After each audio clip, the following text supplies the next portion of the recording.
Bonjour, aujourd'hui nous allons continuer le chapitre sur l'électricité en apprenant comment utiliser le multimètre avec les fonctions ampèremètre et voltmètre.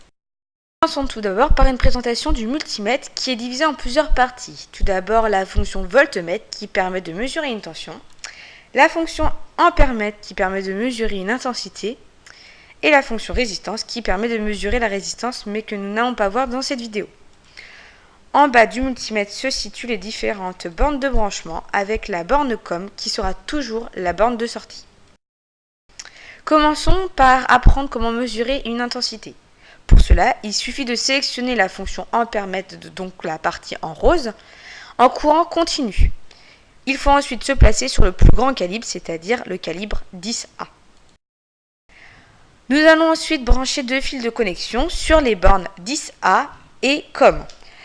Souvent, nous utilisons un fil noir pour la borne COM, car celle-là est toujours la borne de sortie. Ensuite, il faut brancher l'ampèremètre en série dans le circuit électrique, comme nous pouvons le voir sur le schéma ci-dessous. Attention, le courant doit rentrer par la borne 10A, c'est-à-dire le côté plus de la pile, et sortir par la borne COM, donc le moins de la pile. Il est parfois nécessaire de changer de calibre afin d'avoir une valeur le plus précise possible. Si l'intensité est plus petite que 200 mA, c'est-à-dire 0,2 A, il faut débrancher la borne 10A et brancher sur la borne mA. Puis, on trouve le calibre le plus proche de la valeur. Attention, il faut que le calibre soit quand même supérieur à la valeur. Un petit exemple pour comprendre. Si une première mesure sur la borne 10A et donc le calibre 10A nous donne une intensité de 0,09 A, donc de 90 mA, cela est inférieur à 200 mA. Il faut donc changer et nous mettre sur la borne mA. Nous prenons aussi le calibre de 200, car celui-ci est le plus grand. La valeur affichée est 94,3, donc l'intensité est de 94,3 mA. Ce calibre est adapté, en effet c'est le plus proche de 94,3 et il est supérieur.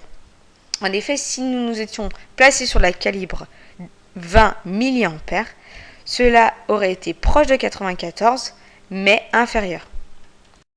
Continuons avec la mesure des tensions. Pour cela, il faut sélectionner la fonction voltmètre en courant continu, c'est-à-dire la partie bleue. Il faut se placer sur le plus grand calibre. Ici, nous nous plaçons sur 20 volts, car cela est le maximum que l'on peut délivrer au laboratoire. Ensuite, nous branchons les deux fils de connexion, le premier sur la borne V pour volt et en sortie sur la borne COM. Nous branchons le voltmètre en dérivation dans le circuit électrique, comme nous pouvons le voir sur le schéma ci-dessous. Attention, encore une fois, le courant doit rentrer par la borne V, donc c'est-à-dire le plus de la pile, et sortir par la borne COM, donc le côté moins de la pile. Comme pour l'intensité, il faut parfois changer de calibre pour prendre le plus adapté et donc le plus précis. On doit trouver le calibre qui est le plus proche de la valeur en restant supérieur à celle-ci. Quelques remarques et erreurs courantes. En effet, parfois un signe moins apparaît devant la valeur. Cela signifie que les bornes du multimètre ont été inversées. C'est-à-dire que la borne COM n'est pas branchée à la partie moins de la pile. Si un 1 suivi d'un point apparaît, cela signifie que le calibre est trop petit. Il faut passer au calibre supérieur. Voilà, vous savez tout sur le multimètre, fonction ampèremètre et voltmètre. À bientôt!